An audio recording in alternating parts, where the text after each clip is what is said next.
You're listening to Design Between the Lines, the only design and home furnishings podcast where we talk with the movers and shakers, industry innovators, and lifetime legends of the home furnishings industry. It's here that I get a chance to sit and chat with the influencers shaping the industry into what it is today. This episode of Design Between the Lines is presented by International Market Centers.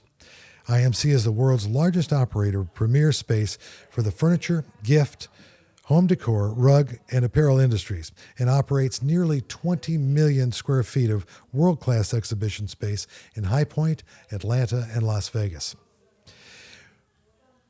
With over 20 years of experience in the design trade, David Santiago has certainly embedded his distinct mark within the industry. His Strictly Santi brand is recognized for its unique flair that blends the traditional with the unexpected. David's roles also extend beyond his company's Casa Santi as President-elect and VP of Membership for the International Furniture and Design Association New York chapter. Welcome, David, as he joins us today for a discussion of all things design. Thank you so much for having me. Glad to have you here. Thank you. I'm going to ask you to think back a little while and think back to your childhood and your growing up years and tell me what attracted you to the world of design as you grew up. So going that far back, I would say nothing. Growing up, I really, it's funny that you bring that up because I was out to dinner with friends the other night and we were talking about some of my other passions. And unbeknownst to you and a lot of people, animals, veterinary science, zoology, and marine biology were my thing. Really? I thought I was going to go into the marine sciences when I was in high school, and I had this affinity for biology. Loved it. I did do a little theater here and there at the high school, but that's where I was going. And shortly thereafter, when I graduated high school, I thought about financial marketing. So design didn't really come into it until a little bit later, my early 20s, I would say. Was there a particular inspiration that kind of turned you that direction or something that caught your eye? Or Absolutely. Great question. I was, summer I got back from, after moving out to California, I was painting and working with a friend of mine who was doing some contract work like carpentry. Mm-hmm. So I would get hired to paint. So I was doing my neighbor's apartment, and she also asked me if I do wallpaper. So I said, of course I do, and started hanging wallpaper. We used to dip it in the water and put it up, like the old days. And a gentleman walks in with a tailored balloon valance, and I said, "What is that?" And he's like, "I make these. It's a tailored balloon valance. I just purchased a workroom to the trade. Why don't you come by? If you're interested, I'll show you what I'm doing." Yeah. And that is where the seed was planted. I quickly jumped at the opportunity, went to the shop, loved what he was doing. I was really intrigued by a world that I didn't know. And he said, if you really want to take a chance, I know someone looking for a young guy like yourself to sell window treatments. And I said, sure. So I got an interview, walked in, and it was really a unique situation, and hired on the spot, entry level, ready-made window treatments with a custom window treatment department that eventually would be my playing ground. So these silver-haired ladies took me under their wing. I call them my designing women, and they taught me all about ready-made curtains and tie-backs and ruffles and bedspreads and coverlets and all these things, soft furnishings. Yeah. Quickly thereafter, my guru in the custom window treatment department said, "You got something, kid. Come downstairs," and quickly dove into custom window treatments and started learning about estimating, calculations, and things like that. Was this in California still? Or did No, you move this back? was in New Jersey, Bergen County, New Jersey. Back east. Nassau's Window Fashions. Wonderful. Yes. So you got something, kid, and moved downstairs. You started moving up in that side of the industry. Did you go back to take courses and other things as you went along? Did you find No, because you were getting so much from the experience. The experience was really hands-on. And I was really, I love to sell. I think I was born a natural salesman. And I think I was born to be a natural designer, now that I can say this after 20-something years. But my interest was theater. After coming back from California, I thought, I want to study theater. I want to do it the right way. Let me go to HB Studios, Lee Strasberg, and do that kind of theater. Yeah. And that's where I was going. I thought I was going to be an actor and an honorary thespian. Yeah. So that was my chosen education, so to speak, which obviously took a whole new dimension and journey. Yeah. Besides your designing women, were there other mentors along your path? I think at Nassau's Window Fashions, I had some great mentors. There was a gentleman by the name of Bob Mittenmeyer, and he knew that I loved what I was doing. And he said he mentored me every step of the way. And quickly thereafter, I was on the road selling custom window treatments. And I quickly became one of the top salesmen. And soon thereafter, Calico Corner's district manager was competitive shopping in the showroom. She met me. Half an hour later, after she left, she calls the showroom and goes, I just met you. I love you. I want you to come work for us. So me, being a neophyte and a beginner, I said, sure, where do you want me to work? And I mean, I knew of Calico Corners, but I went up to Ramsey, New Jersey, and I became their window treatment specialist. I said, thank you so much to Nassau's Window Fashions for giving me this opportunity. But Calico made me an offer I couldn't refuse. Wow. And onward with the journey. Sure. Wow.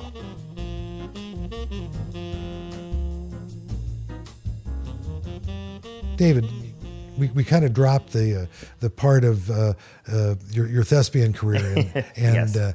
And you're moving rapidly ahead on the design front. So was there something going on the thespian side at the same time? There was. I mean, I was having this desire to be on stage and travel to somewhere in time for a couple of hours, because of an author, and eventually because of a musical. I did a musical, Calamity Jane. I did the role of Wild Bill Hickok, which was my first musical. I wasn't really a singer, but because of Linda Farias, who hired me for the student production, after the production said, David, you should go study music, go study voice, become the triple threat. You've got the movement, you've got the acting. Let's get your voice going. Wow. So, quick story, I went to Mannes Conservatory of Music. They had an extension program, and I took courses, how to read music, basic ear training, theory. And the voice teacher there saw something in me as well and said, you've got something, kid. I've been very fortunate with that phrase throughout my life. And she prepared me to audition for the program, and I got accepted. Wow. To That's great. Mannes Conservatory of Music for a voice major. And that's where I fell in love with opera. Or classical voice, as we like to say. Yes. I'm going to come back to that a little later. Yeah, sure. We'll get there. I'm very interested in that, as you already know. We had a chat earlier. Sure. But I have another thing on my mind, because I've heard this phrase used by you. And by the way, I'm going to say to everyone on the air that we are sitting in the middle of a design home. Can you tell us where we are right now in High Point, North Carolina? Absolutely. This is quite a home. This is the Junior League's Designer Show House with Aspire Home and Design magazine, and it's a first here at High Point with the magazine, and I think the Junior League's second show house. And it's a beautiful arts and craft home that is showcasing 25 designers from all different parts of the country, some local, some from New York area like myself, some from San Francisco. So it's awesome. I've taken a tour. If they do another one, everyone, I absolutely say you've got to come and see this. Your wallpapers are incredible, and what you've done with your area of the home, incredible, David. My compliments. Thank you very much. But I've been this, so I'm going to say, what in your terms, from your point of view, does it mean to be sanctified? To be sanctified means to get uncomfortable and embrace the unknown and take a leap of faith with a professional to guide you to ultimately define you, yourself, your home, your project, your brand. I love to do the unexpected with the traditional elements of my projects in any style across. Not traditional style, we're talking just the traditions of modernism and arts and craft, contemporary, traditional, neoclassic. Well, and this brings me to delve into that a little further. Obviously, you got to deal with the client, and you're understanding the client and what they're trying to, where they want to go with whatever it is they've got on their mind that they want to do, and have you do it for them. How do you get them to? I'll use a pat phrase. Unfortunately, Sure. You probably have a better one. To be sanctified, or to push their personal envelope out a little bit. I think if they ended up contacting me, I think they're ready to seek professional help. I'd like to believe that they either know something about me or I've been referred to them. They've seen my work. And I'm known to making people, my clients, at ease, really get comfortable with the unfamiliar. To make them comfortable with the color red in a way that they normally wouldn't be. And I just have this natural knack, as we say, to work that way. We have that ability to ease someone into, doing, create jazzy wallpaper on a ceiling or, a bookshelf, or utilizing color in a different way. I love the mix of patterns you've done in the hallway, going from first level to second level in this wonderful home we're in right now. And when I look at that and I see it, and I want to ask you, how does the show house experience pertain to your work as a professional designer? Does it feed you? How does it energize you when you're involved in something like this? It's new and fresh and it's never been touched in. I will say, because I live in this town, quite a few years after it burned, it sat here, and now seeing this thing come back to life, I'm overjoyed to see it. First of all, for the family who first grew up here, we know them, but how was it for you? How was that experience when you came down here and you had to put your mark on this? Exactly. I saw it when it was 2x4s after the fact. And, I had a little bit of a reservation taking this leap of faith with all of this, color and graphic element and idea, that it might be a little too far. But the homeowners of the house embraced it. They're like, we love it. It's color, it's energy, and it's movement. They understood it in a very unusual way. Yeah. And I was really grateful. And I, named the concept Hospidential, which marries my two worlds of hospitality, which is very new to me now, with the wall covering, with bijou wall covering, and the residential design. It's my influences from the boutique hotel industry, from traveling from the West Coast to the East Coast. I wanted to infuse all of that in this, in the space of which of brings the house. me to my next question, because you do travel a lot, and I'm in past great contemporaries of yours that I've talked with on previous podcasts. Travel means a lot to all of them, because it literally, they're like sponges. They pick it up. Yes. So tell me about, when you're traveling, you see global and even regional influences in design wherever you go. And let's face it, regions of this country are different. Sure. And view things differently and view color differently than other regions. That's sort of merging a little bit these days. But how do your travels affect what you do? I think the perfect example of travel affecting me is the Passport wallpaper collection. It just so happens that when I was in Venice, I was walking through the streets and I saw the iron window grids and the iron doors and these patterns that simulated that had a reference to the movement in my logo, my Strictly Santi brand. And I thought, hey, there was a Strictly Santi in Venice at one point. And going back to even our travels here domestically, I was in Portland, Oregon, for the Interior Design Society Swatch event last spring, and all the iron doors on the old banks spoke to me. So it's in our own backyard, some of these influences that are across the oceans. It's just wonderful how things speak to you, and then they reveal themselves when you're working on a particular project or designing something. So you'll literally pull something out of your memory that's stuck there from a trip you were on or a place you were in, and go, oh, this could apply here. It's almost like a sense memory. I got you. Okay. Which we use in music and theater. You know? Which again brings us back to that intersection of design and music. Absolutely. Tell me about the New York design scene. What's going on up there these days? The New York design scene is growing. It's changing. It's forever trying to keep up. I like to say with High Point. I think High Point sets the tone for the nation. But you know, the New York design community is always looking for what's new, what's next, who's doing what are they, you know, working on. We've got some wonderful interior designers in New York that set the tone and raised the bar with elevated design, and working in show houses, you know, in New York, like Kips Bay, the upper echelons of show houses. Oh, yes. We have designers that repeat show houses after show houses. Barbara Olstrom is like the show house queen. So we look to them and to see what they're doing and working on, because there's a level of respect, and we like to tip our hats off to our significant others in the industry. At least I do. Sure. I love celebrating other interior designers. Well, speaking of that, you worked with a few here in this house. How was it like working with them? And you've met new people. I'm sure you've never... I met new colleagues. I was acquainted with some of them.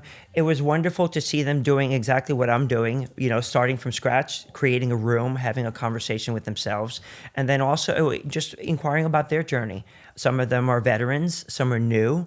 This is my first complete show house that I've done. I've contributed to others. We have first timers that like Nicole Fuller here in Nicole Culler in here in High Point doing her closet. She's my hallmate. She started her business about a year ago. What a great opportunity for a young designer starting out, and I get to meet with her and work with her. And I feel like she's a veteran of the industry. Well, you mentioned New York. We talked about that design scene. You mentioned the fact that they're trying to keep up with High Point. I think so. How do regional trends, in your mind, grow to become national trends? I mean, how does that happen? I mean, enough people see them? What social media bring that about? Social media is a good way. I think when you have some of the top designers doing things, designing, design concepts with a lot of these higher end designers, or let's use a more modern word, influencers. Right. So setting the tone and giving brands and companies opportunities to expand outside of their comfort zone and bring in elements of those designers, or actually, you know, establishing collaborations and collections. Thank you. That was good. That was an excellent answer. I appreciate that. You know, beyond color of the year, which everybody always talks about, what other trends are bubbling to the surface these days in your mind? What do you see popping up? I mean, you've been there to High Point. You've done this house recently. You've been out. You've traveled. What do you see happening these days? What's the next coming thing? I guess I like the playfulness of shapes that I'm seeing, especially in upholstery. And accents, I love to use the word lyrical, all this curvature and movement, dare I say a mid-century influence, you know, upholstery is so curvy these days, and I love that. You know, I noticed that one of my favorite chaise lounges this market was at Norwalk Furniture, and I love what they're doing. Curves are my thing, and you know, straight angles, also mix of metals. You know, that textile is, or that element is so prevalent in our industry, and how they're using it on case goods and doors. And, you know, it's really unique. And it's scary how fast these things come to fruition. Suddenly one market, you know, someone's showing it, and then, you know, it follows. It's a domino effect. open concept living. What's your thought about open concept living? In theory, I love it, because I'd love to be able to be in an open space where I look around and I see my loved ones or my friends hanging out, from an acoustical way, sound and the way sound travels and things like that. I think that you need to know how to navigate, because, and I'm talking maybe a larger space like a loft. Right. But I'm working on a project right now in Crestkill, Wyckoff, New Jersey, where we did a renovation, full kitchen renovation, and they were thinking about an open floor plan and knocking down the walls and open dining room and family room, and I stopped it. I said, absolutely not. Let's keep the integrity of some of the architecture of the house. Let's have the family room be accessible and open, but not completely exposed, and have 3 or 4 rooms fully exposed. So I am pro the idea. I just think it has to be executed in a very strategic way. Well, I think your musical talents and your ear probably has a lot of play in that when you're talking to them about how sound travels, as you mentioned earlier. Amen. Thank you for that. Yes. Yeah.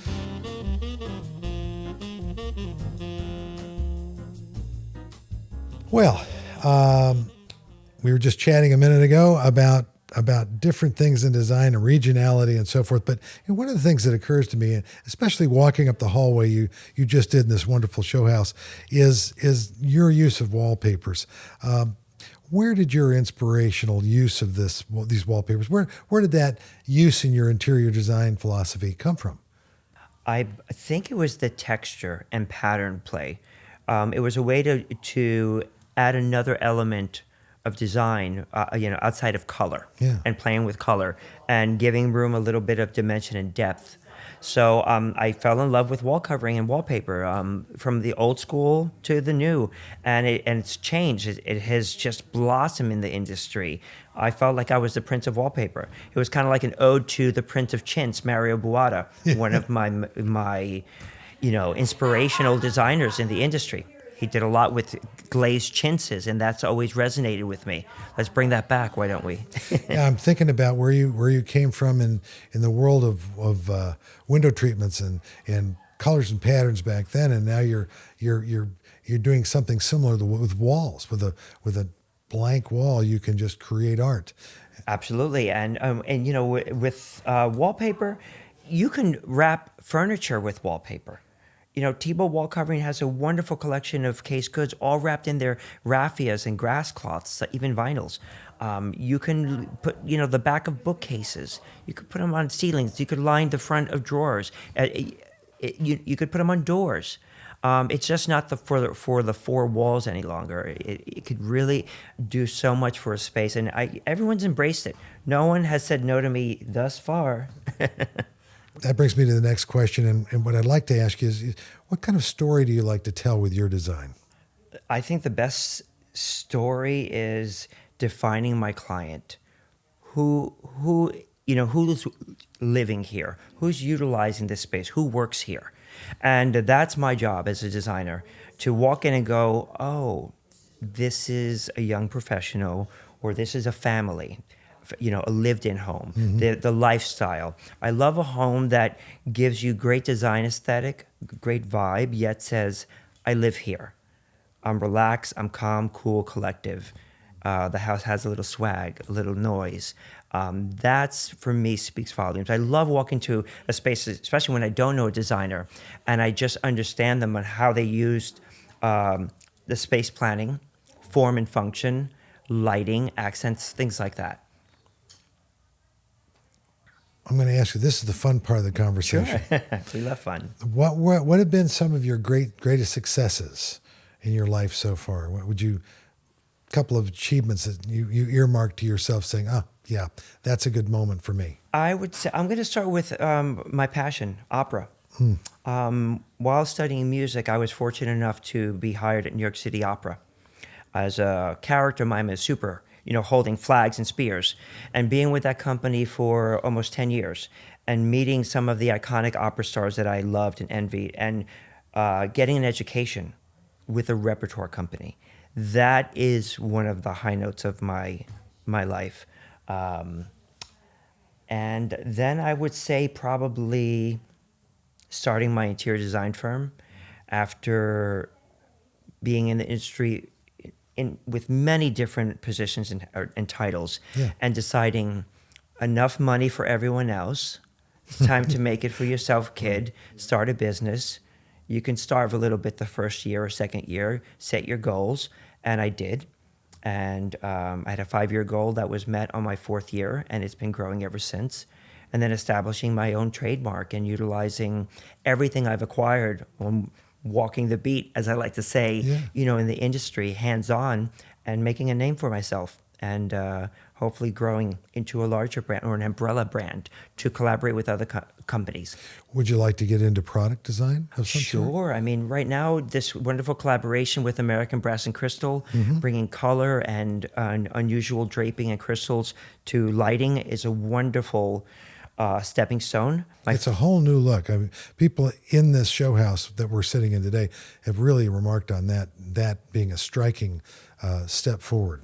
Thank you. It's a wonderful way to utilize color in a traditional way, with a traditional fixture, let's say in this particular case, and with the unexpected. Color does not have to meet, a color chandelier does not have to go into a kid's room or a nail salon and be so specific or literal. That I'm not.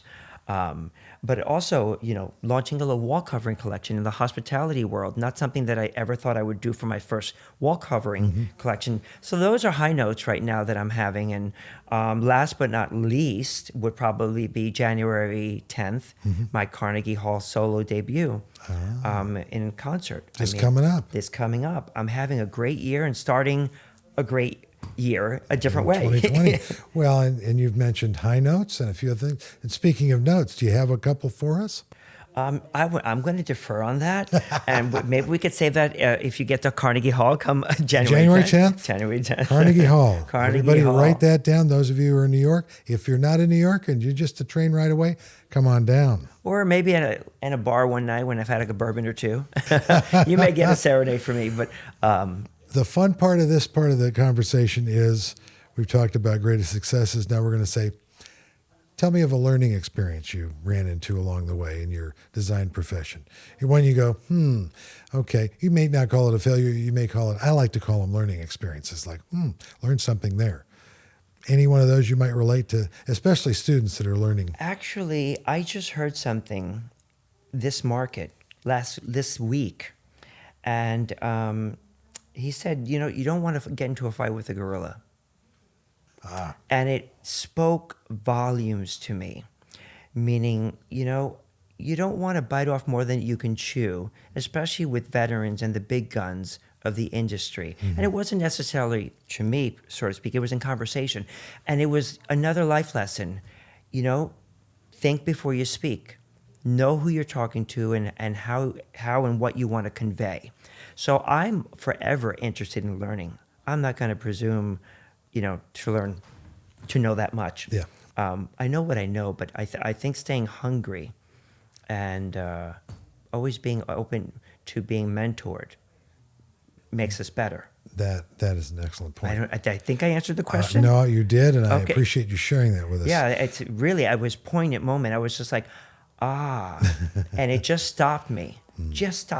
As if not that I was going in that direction, but I'm a growing brand, and I love the journey that I've had and coming to High Point and knowing High Point and the veterans of the business as long as I have. Yeah. Wow. Well, thank you for that.